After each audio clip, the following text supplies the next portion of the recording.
Shalom a todos. Hoje vamos dar continuidade à quarta leitura do livro de Bereshit. E eu quero já trazer essa leitura de forma muito profunda, onde no verso 21, na terceira leitura do livro de Bereshit, foi dito assim: Deus Todo-Poderoso fez roupas de couro para Adão e a sua mulher e os vestiu. Então vem a resposta, a sequência desse texto no livro de Iov, livro de Jó, capítulo 10, verso 11, diz assim: Tu me vestisse em pele e tu me teceste em ossos. O Adão, já existia antes, espiritualmente, mas agora tu me vestisse em pele, me deu roupas de couro, me teceste em ossos, um corpo físico, material. Então vem o primeiro verso 22 da quarta leitura e diz: O Todo-Poderoso disse: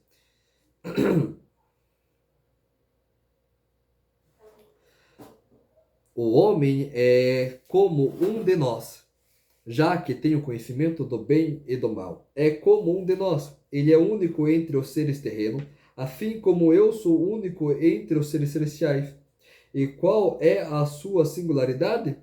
Conhecer o bem e o mal, diferente dos animais. Targum Yonatan Rabá 21:5. E agora talvez estenda a sua mão, e se fosse viver para sempre, ele provavelmente acabaria por enganar as criaturas, levando-as a segui-lo, dizendo que ele também é uma divindade. Bereshit Rabá 9:5. Há outras interpretações no Midrash Haggadah sobre esse texto, mas os mesmos não podem ser conciliados com um significado simples. E é por isso que Urashi não os traz, uma vez que o objetivo é atender-se ao significado simples conforme explicado anteriormente. Então, aqui eu quero que fique claro esse conhecimento que Urashi nos traz, no qual ele revela para nós o seguinte: o homem, ele pegou do fruto, se escondeu, pegou das próprias folhagens do fruto que ele tinha comido. Que fruto que ele comeu? Foi o fruto do bem e do mal. Ele se esconde naquelas folhagens, né? As folhas de figueira foram trazidas assim para nós, da própria árvore do bem e do mal. E sendo assim, quando ele se esconde naquelas folhagens, então nesse momento, Hashem falou: olha, não vamos deixar que ele estenda a sua mão e pegue do fruto. Que fruto? A árvore da vida. Mas ele está debaixo da árvore do bem e do mal. Como é que ele pode pegar do fruto da árvore da vida? Porque é a mesma árvore. E aqui nós aprendemos que as duas árvores estão no centro do jardim, que as duas árvores é uma árvore só. E tudo muda com intenção. Adão comeu do fruto para poder, então, ser capaz de ser como as entidades espirituais celestiais. A Havá come do fruto para também ser capaz de ser como as entidades espirituais, no qual Havá come do fruto para que ela pudesse ser tão grande quanto os juízes celestiais. E Adão come do fruto para que fosse merecedor, então, das graças de Hashem, já que mesmo com as diversidades do bem e do mal dentro dele, ele ainda não se imbuiu de desistir do caminho sagrado.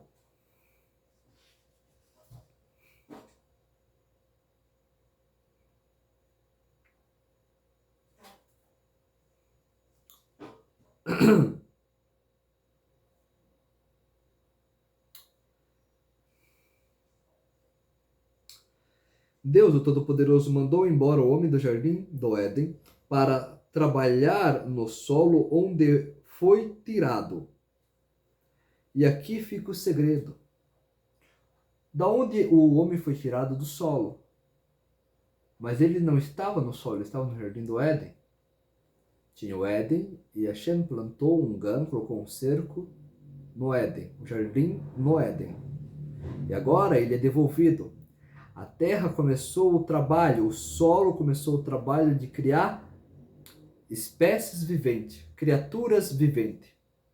Que a terra produza criaturas viventes, criaturas vivas. Porém, dentre as criaturas, a terra não conseguiu produzir o homem. Então Hashem teve que intervir e falou, façamos o homem, façamos junto. Desse material que ele deu continuidade, ele leva o homem já pronto para o Éden. A presença divina do Éden era forte demais, sendo assim, ele coloca um cerco para proteger o homem, um cercado, um gan no Éden, para proteger o homem. Esse cercado protegia o homem de quê? Da presença divina. Uma vez que ele erra a única mitzvah, ele transgride a única mitzvah que existia lá, a presença divina do Éden agora era forte demais, ele se sentia nula. Então Hashem dá para ele agora um corpo físico e devolve ele para a terra.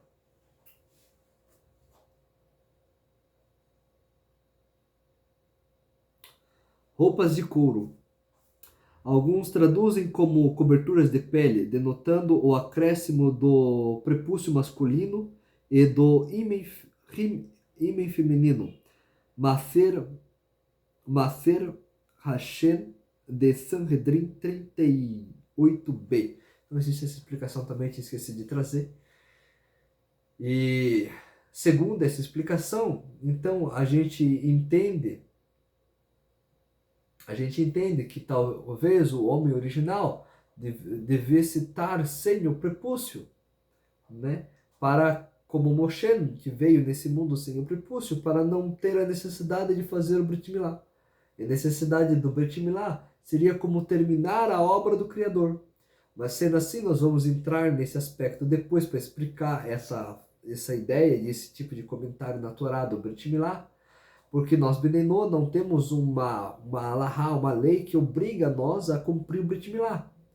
Mas por mais que não podemos cumprir o Brit Milá, existe alguma coisa referente a isso na Torá, que talvez nós precisamos muito aprender. Eu vou estar tentando trazer, na hora que chegar nessa parte de Brit Milá e outras coisas, vai ficar mais fácil de trazer.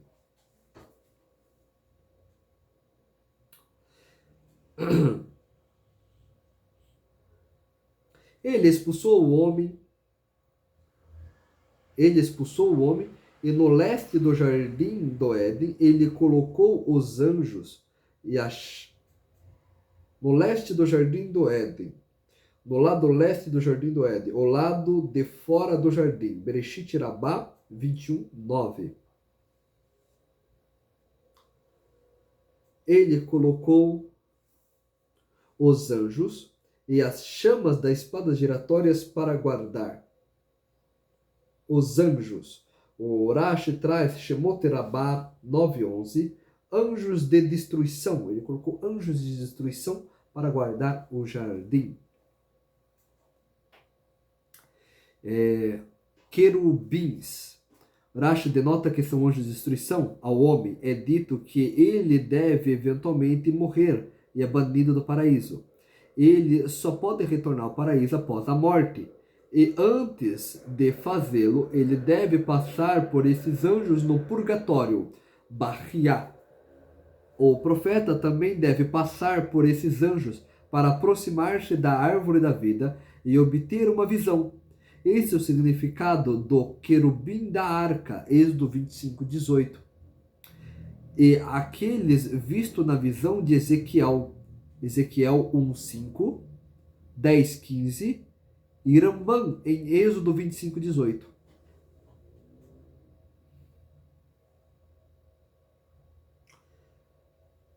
Ele colocou os anjos e chamas e as chamas da espada giratória para guardar o caminho da árvore da vida. Espada giratória. Ela tinha uma lâmina flamejante para assustá-los e impedi-lo de reentrar no jardim. Targum de Lahat e Shenam, como tirou a lâmina Shenaná, Sanhedrin 82a. Em francês medieval é Lame.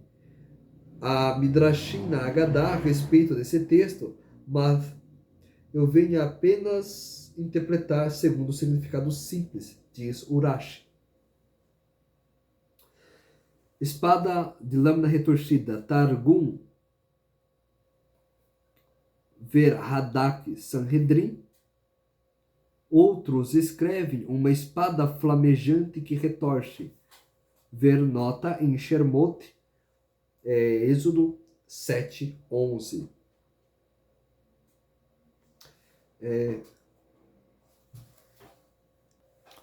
O homem conheceu a sua mulher, Havá, e ela concebeu e deu à luz a Caim. O homem conheceu. Isso aconteceu antes do episódio acima, antes de pecar e ser expulso do jardim do Éden. Similarmente, a concepção e o nascimento também ocorreram antes disso. E se estivesse escrito Vaieda Adam no presente, isso significaria que somente depois de ter sido banido ele teve filhos. Sanhedrin 38b. Aqui Urashi traz aquilo que nós tínhamos comentado no conteúdo anterior, na terceira leitura. Na terceira leitura a gente tinha trazido que o Urashi tinha mencionado para nós que, de fato, que eu tinha explicado a relação sexual ser uma coisa sagrada, que ela acontecia antes de o homem comer do fruto da árvore do bem e do mal. O Urashi tinha trazido mais de uma vez, só que numa dessas vezes eu fiz uma explicação bem ousada em cima disso. Não é uma explicação, né? Na verdade, eu estava ampliando, né, as palavras do Urashi, trazendo ela mais próximo do nosso dia a dia para sermos capazes de entender o que a Torá está querendo ensinar com isso.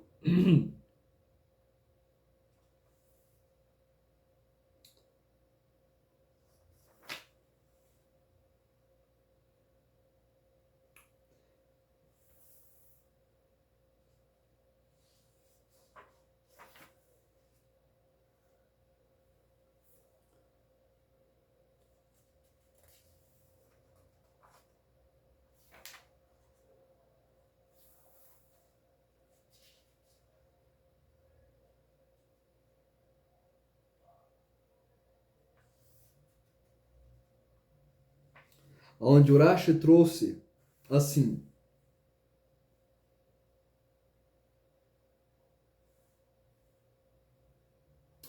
mas a escritura ensina com a qual a artimanha a serpente se lançou sobre eles. Ela, a serpente, os viu nus, mantendo relação perante todos, e desejou Havá. Bereshit Rabbah 18:6. Isso está no verso 3 no primeiro verso, verso 1 do capítulo 3 de Bereshit, na terceira leitura, onde diz: a serpente era mais esperta de todos os animais do campo.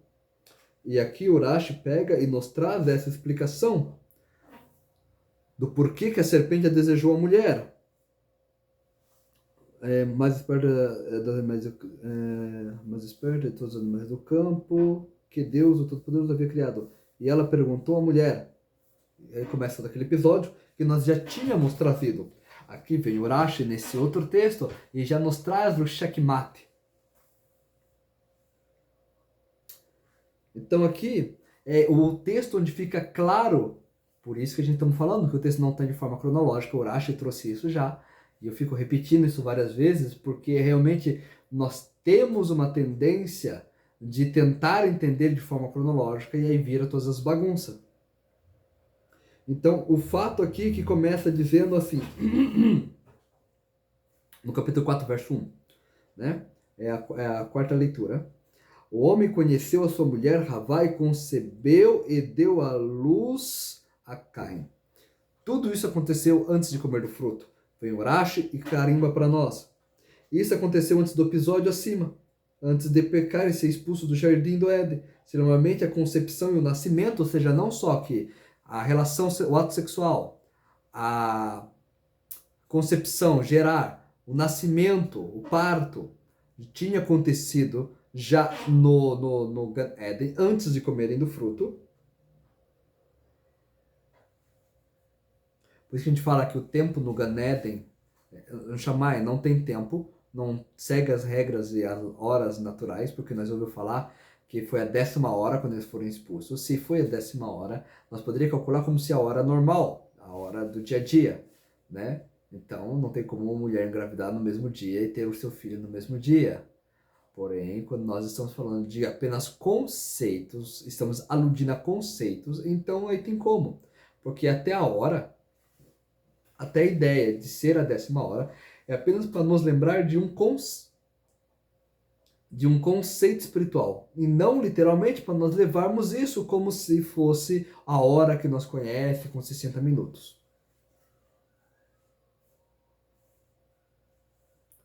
Ele traz ainda assim, se tivesse escrito Vayeda Adam no presente, significaria que somente depois de ter sido banido tiveram filho. Ou seja, aqui o Rashi traz que a escritura, do jeito que ela está na Torá, também está falando de forma no passado, para nos lembrar que o que aconteceu, que o texto acabou de falar, agora o texto está nos contando um outro episódio do que tinha acontecido antes desse episódio da expulsão.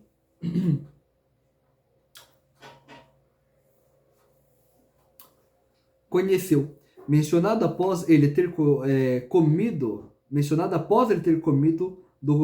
da árvore do conhecimento, Rashi nota que Caim e Abel nasceram antes do pecado.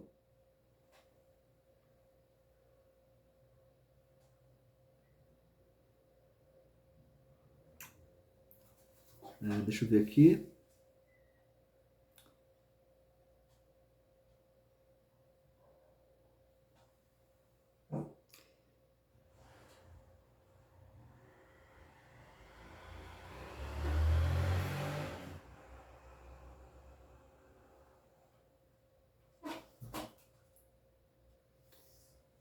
Caim, com base na palavra kaniti, eu adquiri. Então diz assim, ela disse, a gente pode entender que é Havá, né? Ela disse, adquiri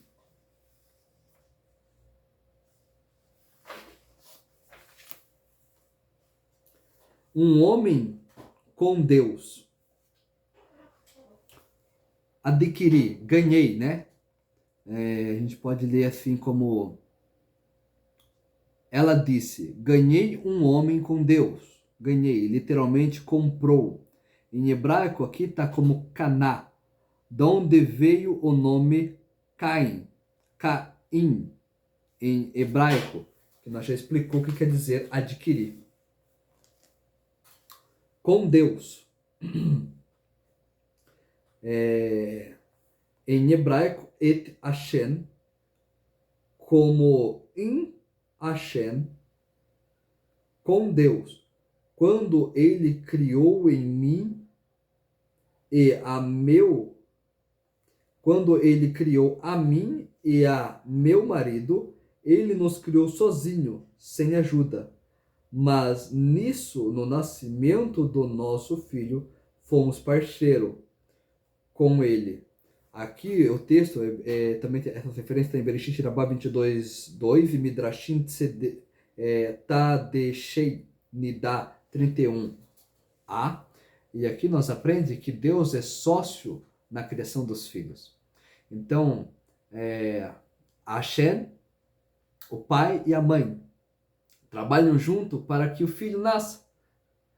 E assim nós entendemos também a mitzvah de honrar o pai e a mãe.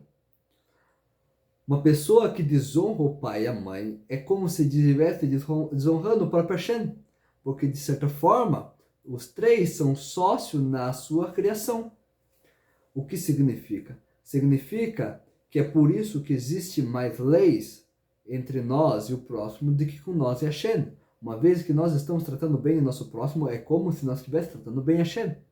O que nós aprendemos aqui é que existe uma mitzvah que fala de honrar o pai e a mãe, porque Hashem vai aumentar os nossos dias na terra. Uma ação que nós fazemos aos nossos pais são retribuídas de uma forma especial, como se tivéssemos fazendo ao próprio Hashem, e por isso os nossos dias de vida são aumentados.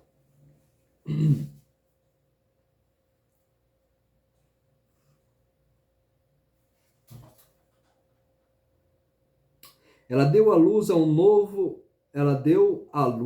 de novo a seu irmão Hevel. Hevel tornou-se um pastor de rebanho, e Caim era um trabalhador na terra.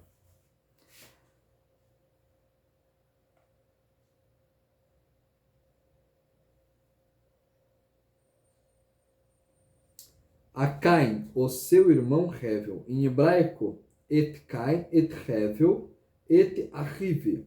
A palavra et é repetida 3 vezes para adicionar isso. Para adicionar. Isso ensina que uma irmã gêmea nasceu com Caim e com Hevel nasceram duas. Por isso está dito e aumentou em dar à luz. Então, ela deu à luz de novo a seu irmão Hevel. Hevel tornou-se um pastor de rebanho e Caim um trabalhador da terra. Aqui, Urashi, ele vem explicar de como tá essas palavras no hebraico, né? Então,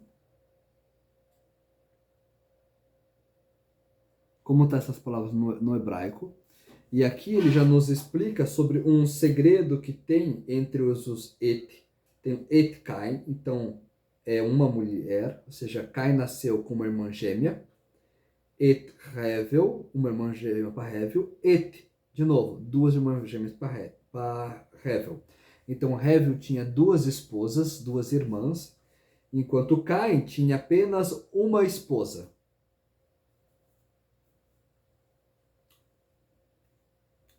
Um pastor de rebanho. Cadê?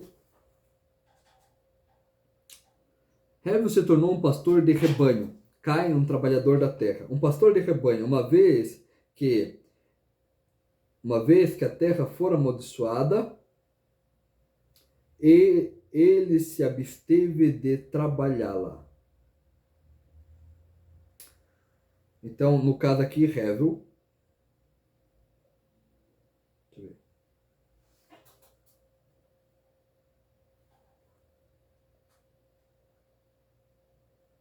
Isso. Hevel se tornou um pastor de rebanho. No caso, a terra estava amaldiçoada. Ele não quis cultivá-la, não quis trabalhar nela. Resolveu ser pastor. Já Caim, vendo a maldição que existia na terra, ele não ele não deixou que isso impedisse de trabalhar nela, retificando o mundo, consertando o mundo.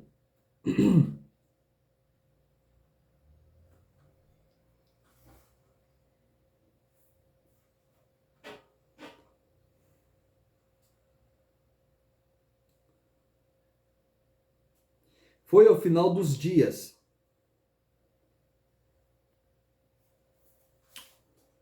Uma era findou. Foi o final dos dias, uma era findou. Uma era findou, e Caim trouxe a sua colheita como oferta a Deus. Então a gente lê, foi o final dos dias e Caim trouxe os seus frutos da terra como oferendas a Deus.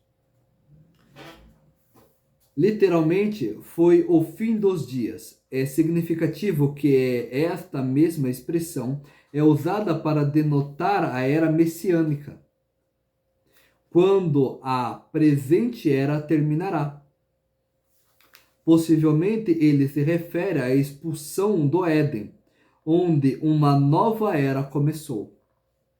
Ver nota em... Deixa eu ver aqui, perdão, 4.1. A maioria das fontes interpreta como no curso do tempo. Então, Bereshit 4, verso 1. Isso é. Onde está escrito assim: o homem conheceu a sua mulher, ou seja, eles estavam no Éden. Foi o final dos dias, eles estavam saindo, eles estavam numa nova era, entrando numa nova era, estavam fora do Éden.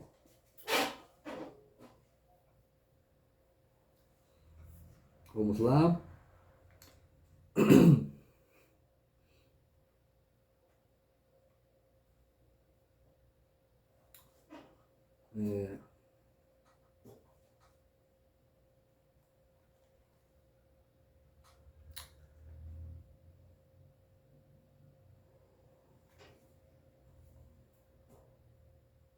No verso 2 aqui, ela deu à luz a Hevel.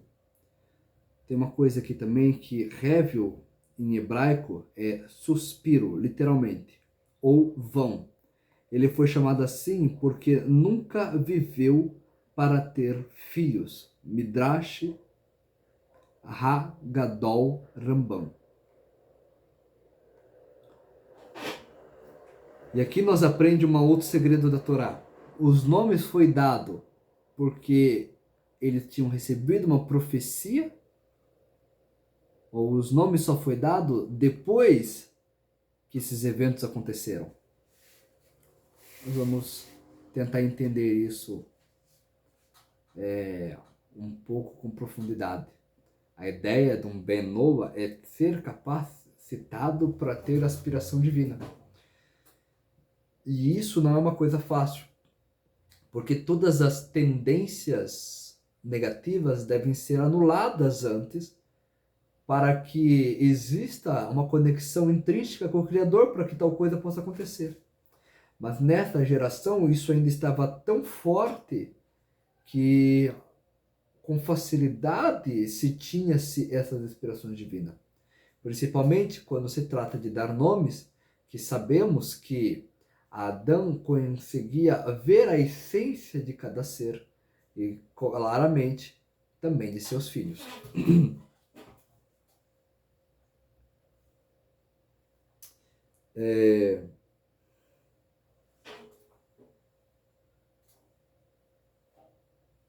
Então Caim trouxe a sua oferta, né, de frutos da terra. E no verso 4, Hevel também ofertou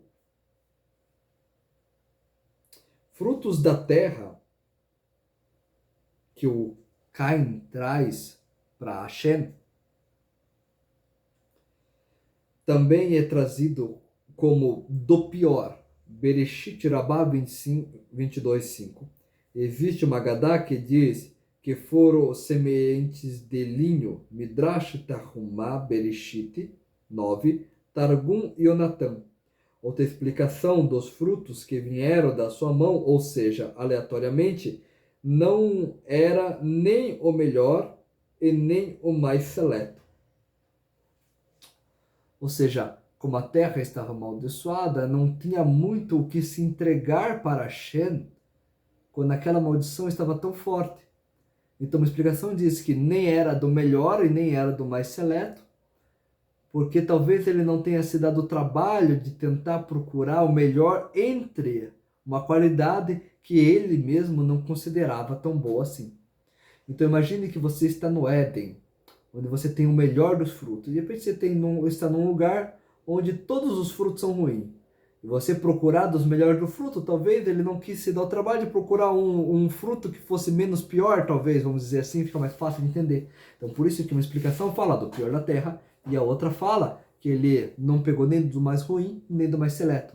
Ou seja, ele não se deu o trabalho de procurar entre o pior para aquele que já esteve no Éden, e aqui nós temos que entender. Para nós que estamos nesse mundo, com certeza vai fazer uma distinção enorme entre um fruto e outro. Mas para quem já esteve no Éden, entre um fruto e o outro aqui, talvez fosse a mesma coisa. Aqui nós temos que entender também, né, essa posição que cada um estava vivendo naquela época.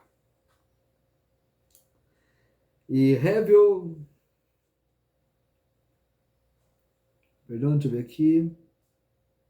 Isso. E Hevel também ofertou do primogênito do seu rebanho, dos mais gordos. Deus prestou atenção em Hevel na sua oferenda. Dos mais gordos. Zevarim 116a Hadak, ou de suas gorduras.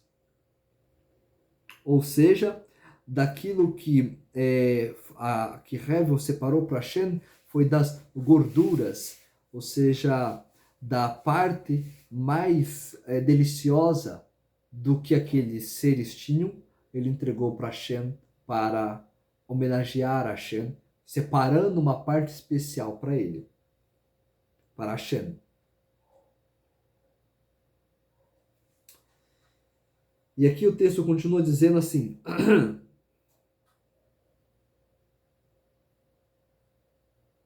Deus prestou atenção a Hevel e a sua oferenda. Prestou atenção no hebraico, Vaishá, se direcionou Da mesma forma, vemos no verso 5, Locha el mihato, o que significa, e a sua oferenda ele não se direcionou. Assim também em Ve'al Ishun al Ifnu, não prestem atenção, não se direcione, e em She'en Me'alav, o que significa desviar-se dele. Então aqui quando traz que Hashem prestou atenção, quer dizer que um fogo desceu e consumiu a oferenda, como está no Sefer Haishar. Ou seja, essa é uma expressão várias vezes utilizada em momentos diferentes na Torá, aonde existe algo que se aprende daquilo. Aqui nós também tem expressões na Torá, como o Rashi traz, dessa expressão, que é para que nós não aprendamos algo. Aqui nesse caso, é para que nós aprendamos algo, ou seja, Hashem prestou atenção, ou seja, aqui é algo que nós devemos prestar atenção. Tentar encontrar a melhor parte para Hashem.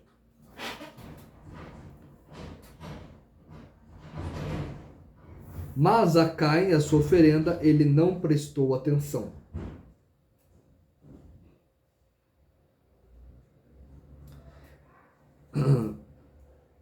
Caim ficou irritado e a sua face demonstrava desânimo. Também nós podemos ler esse trecho assim, ó. Deixa eu ver aqui. Mas a Caim e a sua oferenda, ele não prestou atenção. Caim ficou furioso e deprimido. Mostrou desânimo, ficou deprimido.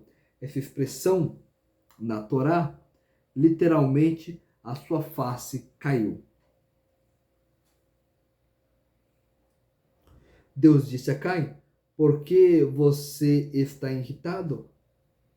Por que você está desanimado?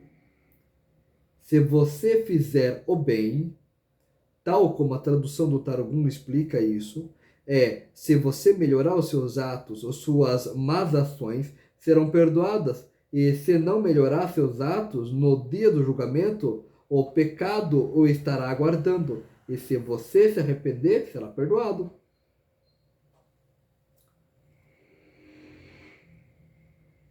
Haverá perdão. E se você não fizer o bem, o pecado estará agachado na entrada do seu túmulo. Seu pecado lhe será aguardado. É explicado pelo Rashi.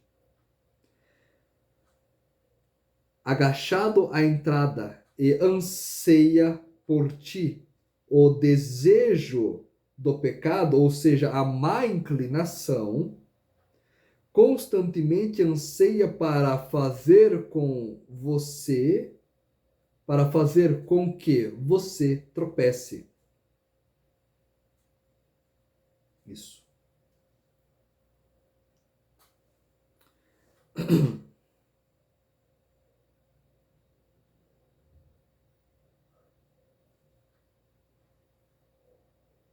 Mas você pode dominá-lo.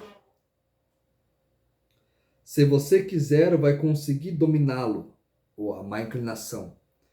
Sifrim Ekev 45, Kiddushin 30b. Então aqui nós vemos que Caim e Hevel não tiveram contato com o fruto da árvore da vida e nem com o fruto da árvore do conhecimento do bem e do mal. Uma vez, a única coisa que eles tinham dentro dele era as inclinações que também existiam em seus pais. A inclinação da serpente. E isso, como seu pai tinha antes de comer do fruto, seus filhos também têm. Uma vez que Adão e Rava comem do fruto, então é como o texto fala que também, e trouxe lá, que eu trouxe no vídeo anterior, que o Rashi explica que é como se todos os animais tivessem incluído ali, ou seja, isso também significa que a má inclinação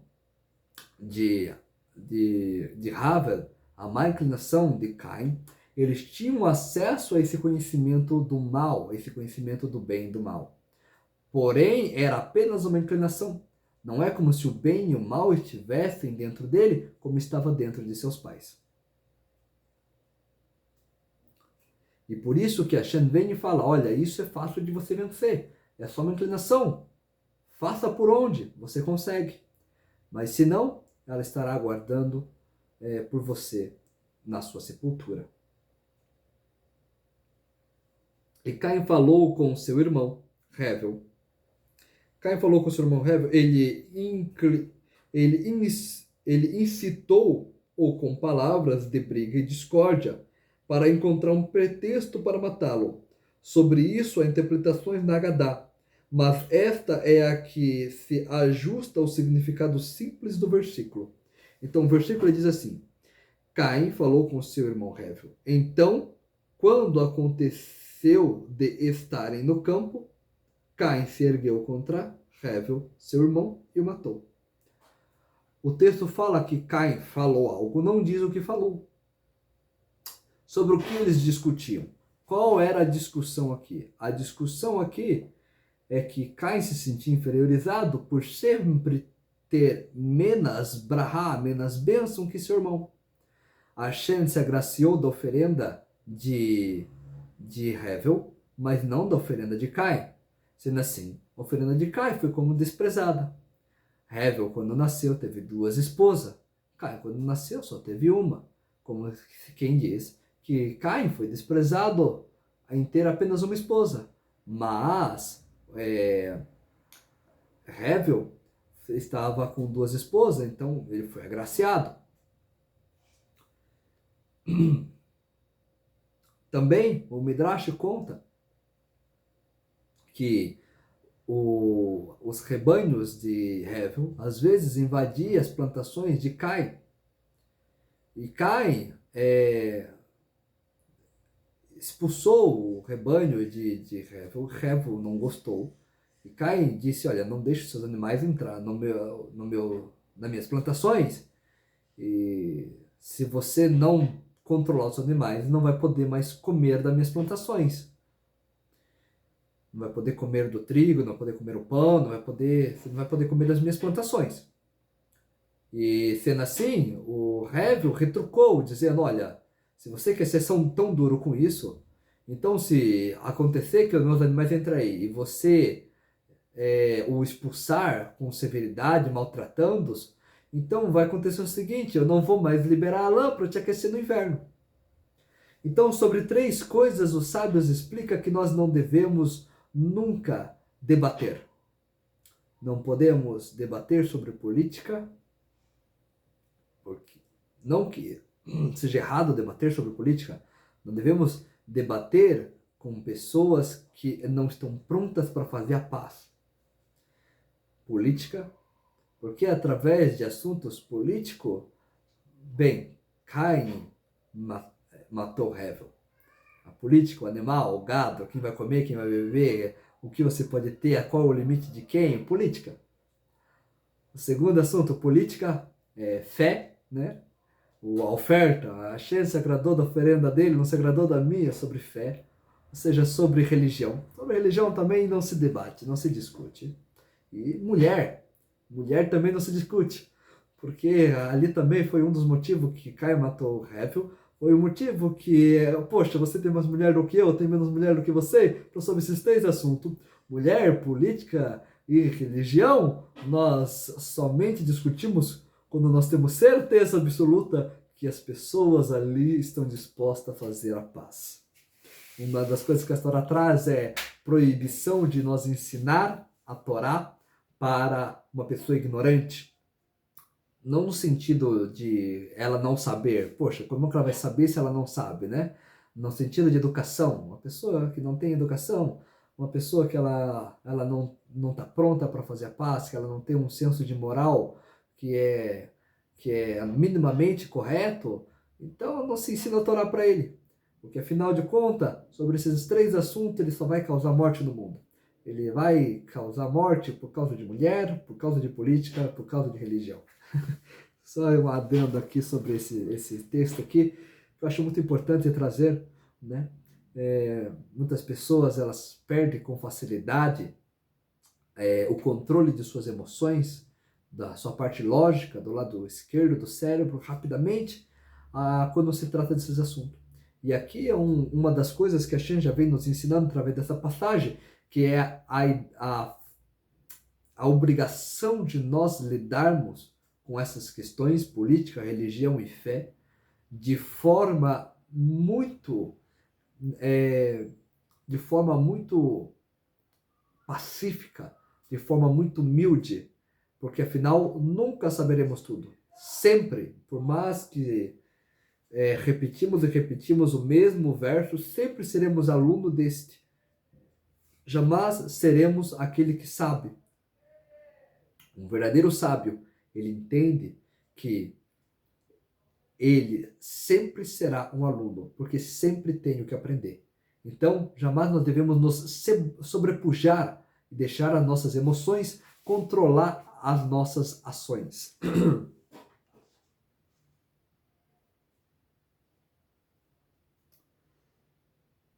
Deus, Deus perguntou para Caim, onde, onde está seu irmão Rével? Onde está seu irmão Rével?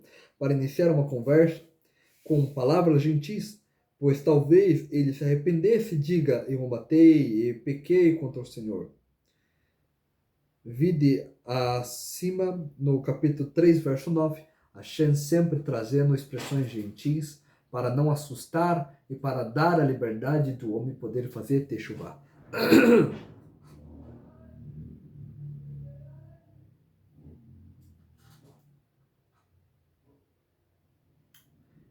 Eu não sei, replicou.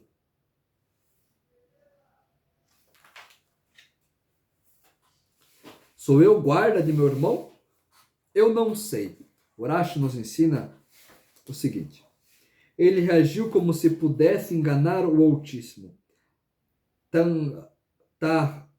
Tanhumá Buber, Bereshit 25, Rabá 22, 9.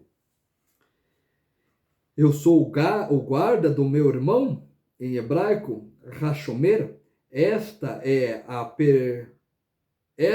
uma pergunta de por acaso, feita com espanto, como ocorre cada vez que um prefixo re é vocalizado com a pontuação de um rafat patar. Aqui ele faz algo como se ele estivesse tentando enganar, como se ele tivesse... Mas em outras palavras ele está dizendo assim, ué, você não é o guardião de todos os seres humanos? Então ele diz, eu por acaso sou o guardião de meu irmão? Ou seja, em outras palavras, de forma bem demagógica, podendo dizer, não deveria tu saber o que aconteceu com Hevel? Então a gente já vê aqui que a techuvá ainda está passando muito longe dele. Além de errar, ele não está arrependido pelo erro. E esse é o problema muito sério que a Torá vem nos ensinar. Uma vez que nós erramos, nós devemos, na mesma hora, entender e se arrepender dos nossos erros.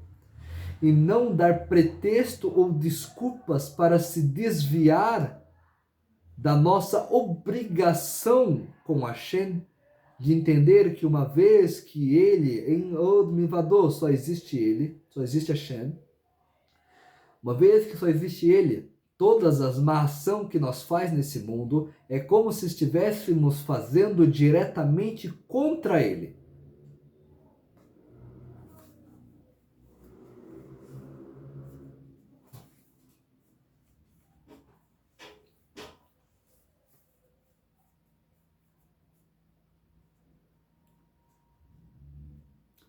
Ele disse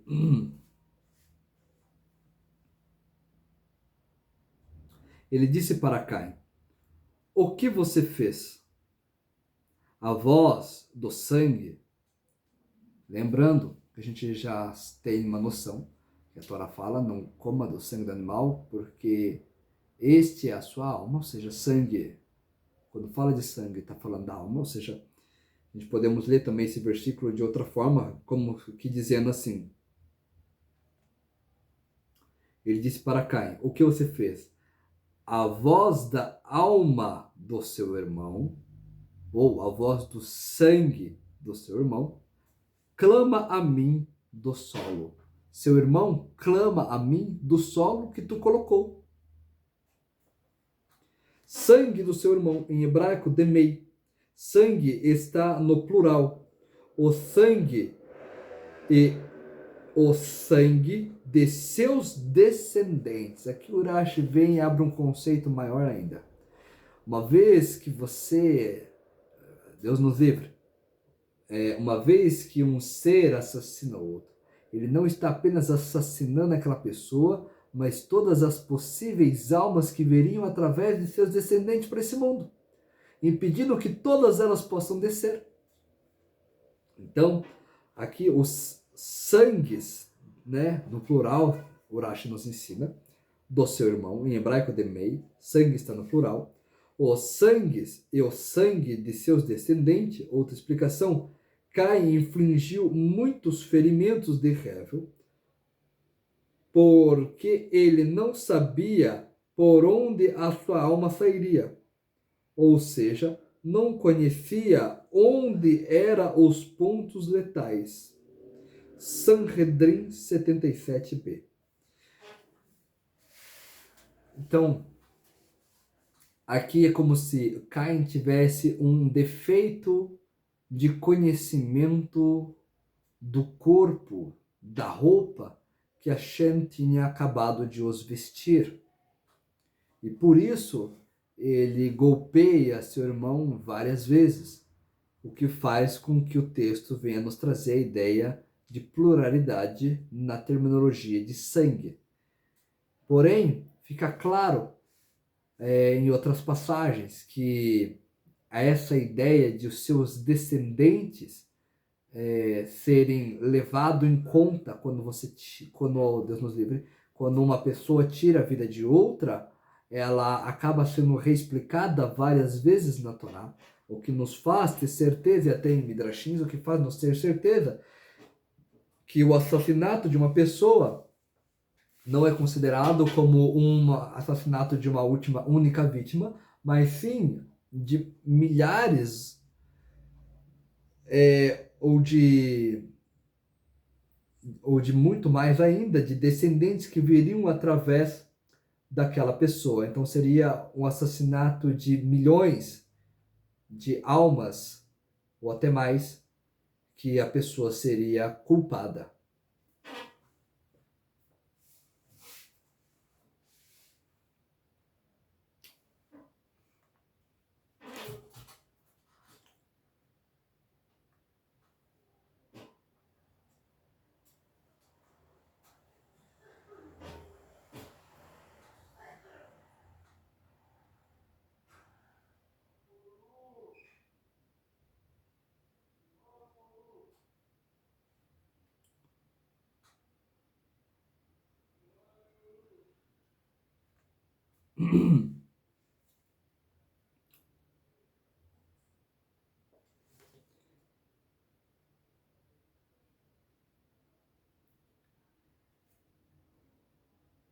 Clama a mim do solo, do que a terra, mas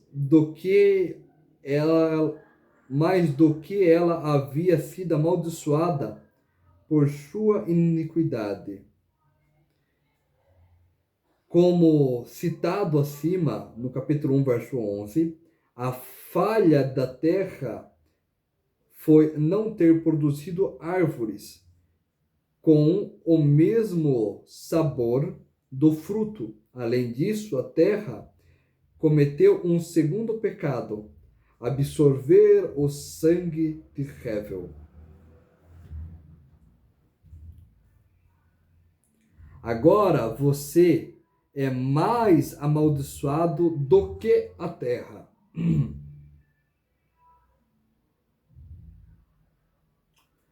Que abriu a boca para tomar o seu sangue de seu irmão de tua mão. E com isso estou adicionando uma maldição que ela não mais lhe dará a sua força. Bereshit Rabá 5:9. Merritá Bechalar Masertá de Shirá, capítulo 9. Quando você trabalhar no solo,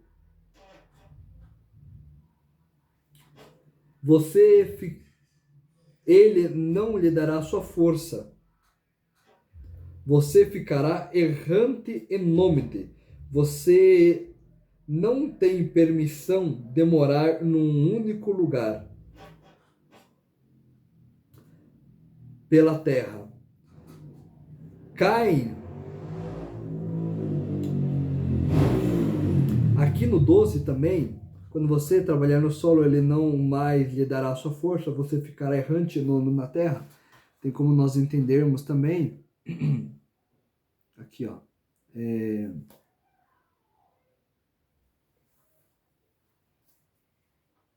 Quando tu trabalhar no solo, ele não mais te dará sua força. Tu ficará errante e isolado no mundo. Esse isolado, que nós podemos entender aqui em hebraico, nade, de nada, ser isolado ou banido.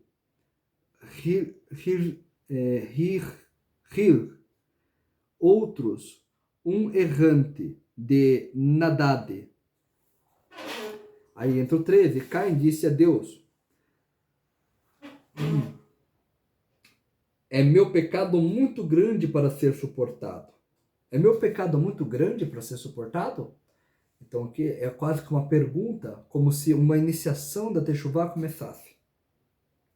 Trata-se de uma pergunta. O Senhor sustenta os mundos superiores e inferiores, mas a minha iniquidade seria ela impossível para o Senhor poder suportar? Tarhumá, Buber, Bereshit 25, Bereshit Rabá 22, 11, e Targum Yonatan e Yerushalayim.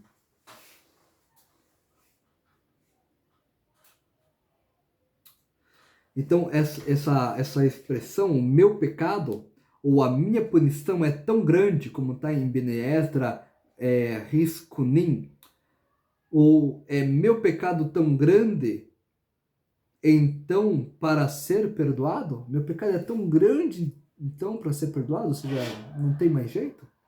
Como está em Rashi Riskunim. Então o texto continua. Eis que hoje você é banido da face da terra para esconder-me-ei da face da terra e esconder-me-ei de sua face. Aqui a gente vê uma separação de Hashem contra Caim. E aqui a gente está falando que está existindo uma ruptura daquilo que nós tínhamos falado antes, que era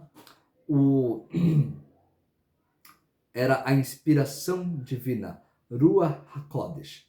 Nesse momento, aqui, o que está acontecendo é que, está dizendo o texto, a partir de hoje você não terá mais Ruach HaKodesh. Você não mais ouvirá a minha voz. Você não vai mais ter aquele insight da minha presença, respostas de minhas palavras.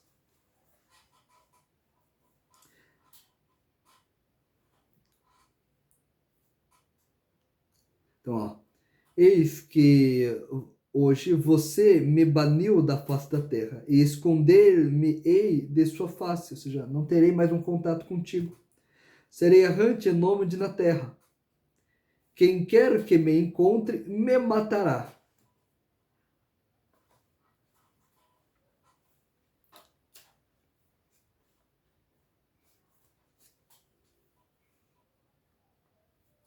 Deus disse, neste caso, aquele que matar Caim será vingado após 7 vezes. Deus colocou-me um sinal. Deus colocou um sinal em Caim para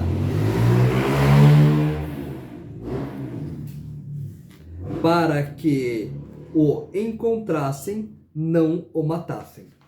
Então veja só. A gente começa. Nesse caso, aquele que matar Caim, esse é um dos versículos que fala de forma abreviada, sugerindo sem explicar. Portanto, quem matar Caim trata-se de uma expressão de ameaça. Assim será feito para ele, ou seja, assim será o seu castigo, sem explicar qual será a punição. Isso está em Bereshit Rabá 22, 5. Então, esse texto, Deus lhe disse realmente, aquele que matar Caim, essa expressão realmente trazida, ou neste caso, como numa outra versão que a gente podemos entender, mas em hebraico, é lahem. A palavra é usualmente traduzida como portanto. Portanto, quem matar Caim,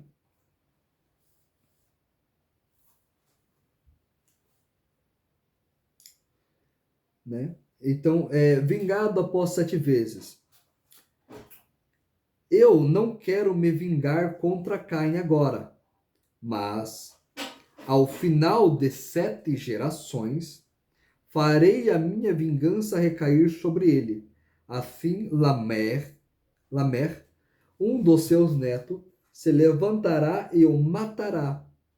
As palavras Shivatain e Ucan, no final do versículo, depois de 7 gerações, a vingança será feita contra ele.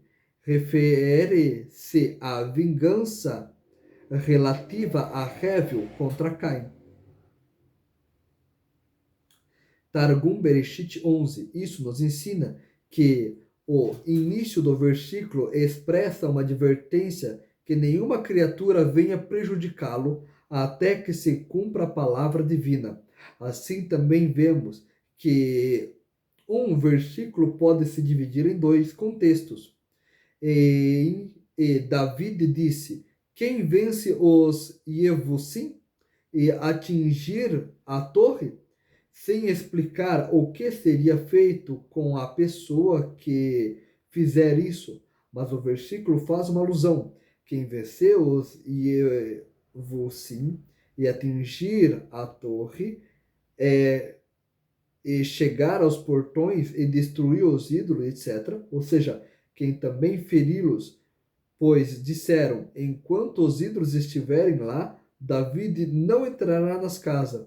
Os versículos então concluiu a sentença, mas em Crônicas 1 explica em detalhes, ele vai se tornar um chefe e um ministro. Então, aqui, nesse caso, a gente já vê que o versículo já está trazendo e explicando o que acontecerá com Caim.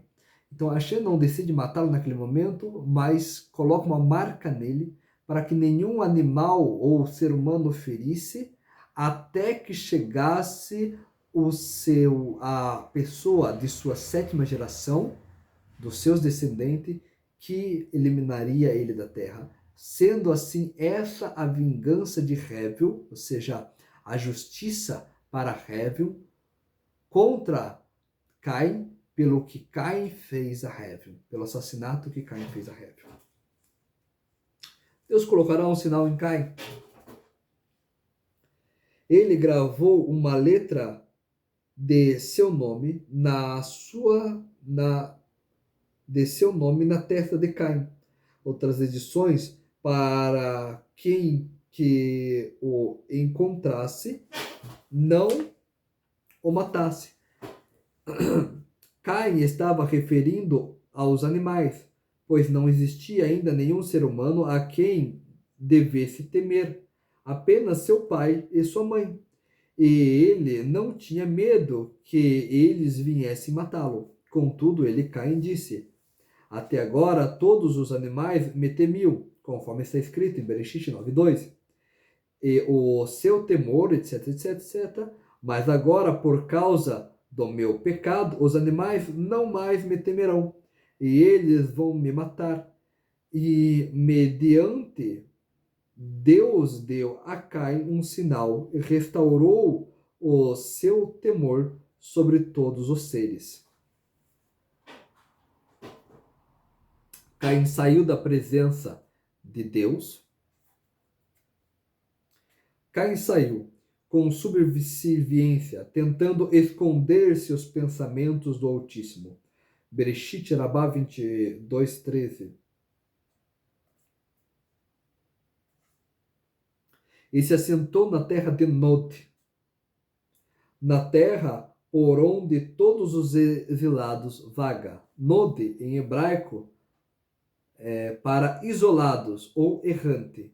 Podemos ver uma nota em Bereshit 4, verso 12 também.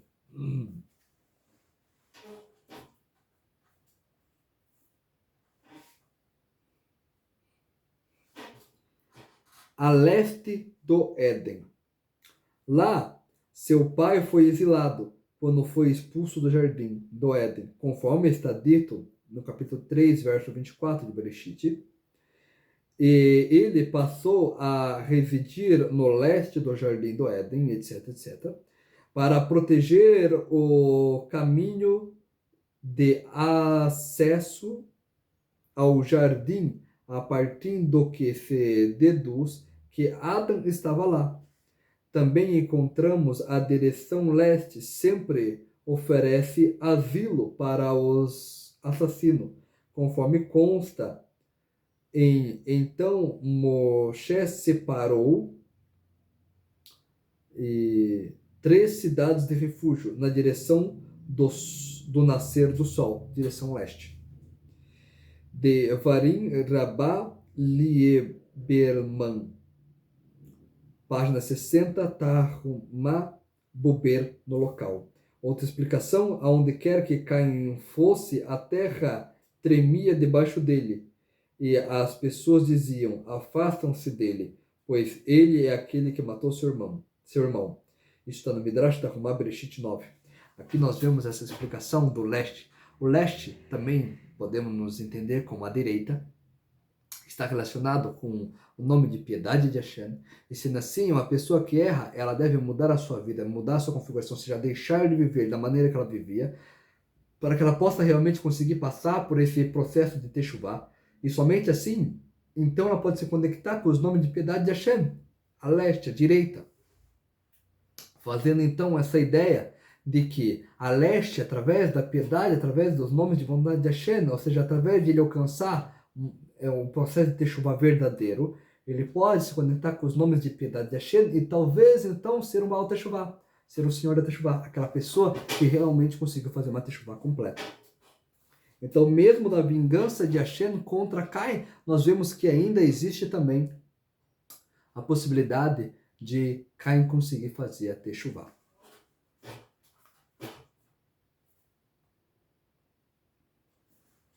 Caim conheceu a sua mulher. Ela concebeu e deu à luz a Hanor. Caim estava construindo uma cidade. Isso é, Caim edificou uma cidade e dedicou o nome da cidade homenagear o seu filho Hanor. Caim estava construindo uma cidade e deu à cidade o nome de seu filho, Hanor. Hanor teve um filho, Irade. Em hebraico, Ialade. Em alguns lugares consta Holid no masculino, em alguns outros, Ialade, uma vez que o conceito de geração comporta ambos o significado, tanto o parto por parte da mulher, nestre em francês medieval, como a fecundação por parte do homem, engendrer em francês medieval. Quando se utiliza holid na conjunção verbal rifid passivo na forma na forma imperativa, ele se refere ao parto da mulher. Ou seja, que fulano casou com que sua esposa tivesse um filho ou uma filha. Quando utiliza a forma Yalad, Anjadrel, em francês medieval, refere-se à inseminação por parte do homem.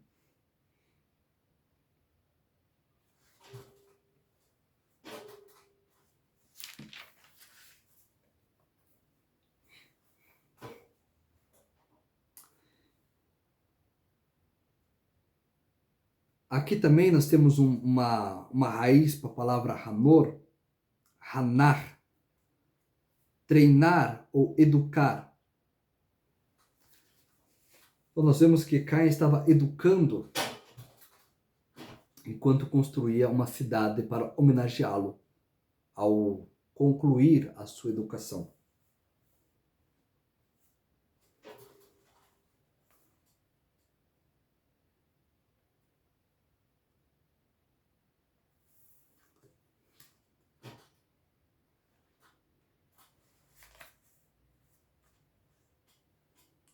Hanor teve um filho Iraad, que teve um filho Mehuael. Mehuael teve um filho Metushael. Metushael teve um filho Lemer. Lemer desposou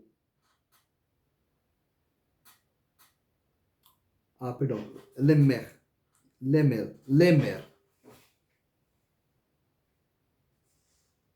Isso. Aqui começa a se trazer. Aqui se começa a se trazer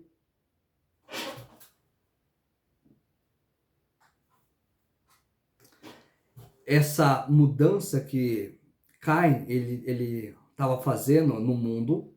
Caim ele estava educando seu filho, como nós trouxemos o porquê do nome Hanor, que vem, a raiz desse nome Hanor vem do nome de educar. Então Caim estava tentando educar os seus filhos e para homenageá-lo construindo uma cidade. Porém aqui nós aprendemos que ele dá o nome da cidade o nome de seu filho. Ou seja, o nome da cidade também se chamaria Hanol. Deixa eu ver certinho aqui. Ele deu o nome da cidade de seu filho, Hanol.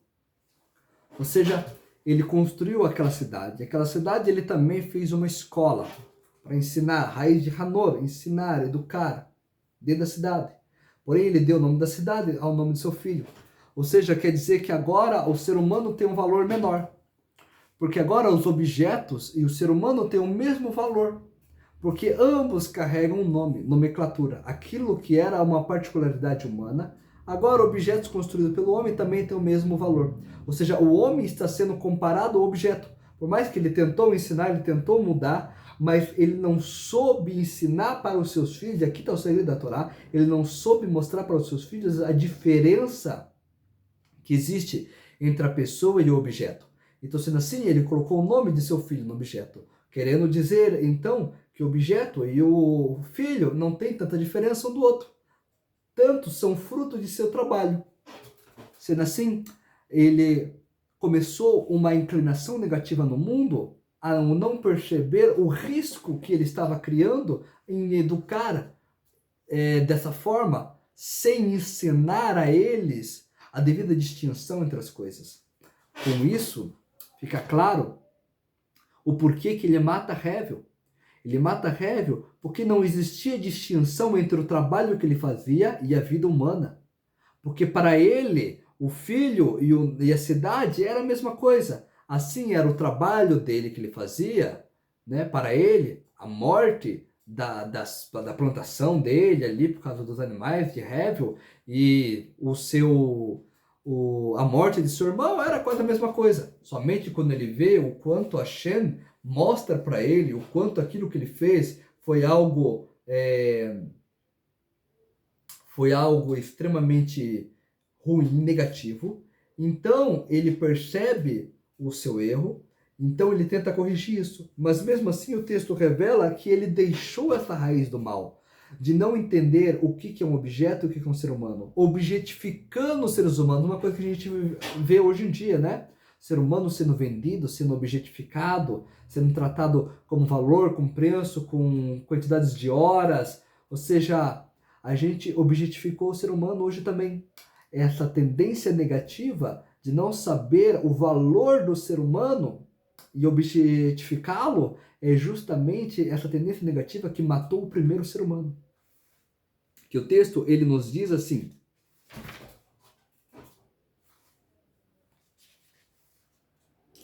assim quando,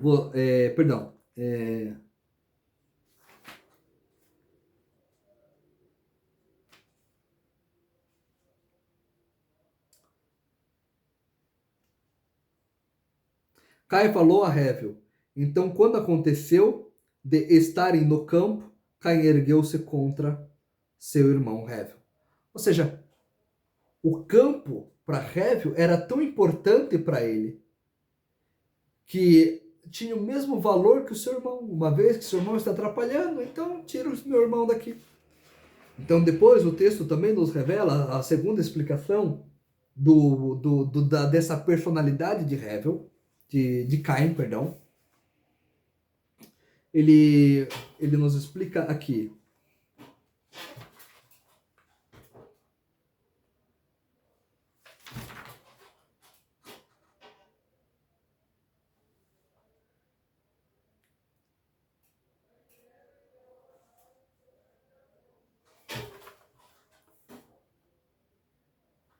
Caim conheceu a sua mulher. Quando é que Caim conheceu a sua mulher? A gente leu no texto que eles nasceram como irmãos gêmeos. Então isso foi antes. Caim conheceu a sua mulher, muito antes de ele matar Hevel. Ela concebeu e deu à luz a Hanor. Ou seja, ele começou a ensinar, ele começou a educar. Caim estava construindo uma cidade. E deu à cidade o nome de seu filho, Hanor. Para Caim, o fruto de seu trabalho e um ser humano tinham o mesmo valor. Sendo assim, quando ele vê os animais de Hevel destruindo a sua plantação, ele o mata no campo. E aqui está o sentido. Você quer evitar assassinar alguém? Entenda o valor do ser humano. Não compare, não objetifique o ser humano. Não compare o ser humano a objetos. Uma vez que você tem o ser humano como o que ele é de verdade, algo que, mesmo Hashem, que controla todos os mundos superiores, todos os mundos inferiores, que sustenta todos eles e que vitaliza todos eles, não pode suportar. Uma vez que você entende isso, então nós conseguimos ver que o valor do ser humano é indescritível. Uma vez, apenas uma vez, quando se tem isso dentro de si, que, portanto, é possível ser capaz de entender e de honrar o próximo, de amar o próximo como a nós mesmos. Porque, da mesma forma que cada um de nós somos único no mundo, assim é o nosso próximo. Uma vez que você é único, a pessoa próxima a você também é. Sendo assim, não existe nenhuma criação humana, nenhum trabalho humano, não existe nenhuma coisa que possa gerar uma recompensa aos seres humanos, nem no céu, nem na terra, que pode ser maior do que a vida humana. E é isso que esse texto vem ensinar. Lembrando que assassinar um ser humano não significa expressamente tirar a sua vida. Simplesmente envergonhar, fazer com que aquela pessoa morra por dentro, tirar a vitalidade e a alegria dele, simplesmente humilhando ele, também é considerado morte. Você está objetificando aquela pessoa como se diz: olha, eu estou ensinando. Olha, eu estou te ensinando uma lição. A igual a A sempre dá A. E é errado. Nunca é assim. Nós temos que entender que o ser humano não pode ser comparado a coisas físicas construídas por nós ou coisas que tentamos entender, pois o ser humano tem o seu valor em especial. Uma vez que nós não compararmos o ser humano aos frutos de nosso trabalho, então nós entenderemos o valor de amar o próximo. Eu fico por aqui, no finalzinho do versículo 18, né? Terminando então a nossa quarta leitura. Shalom, shalom e até a próxima.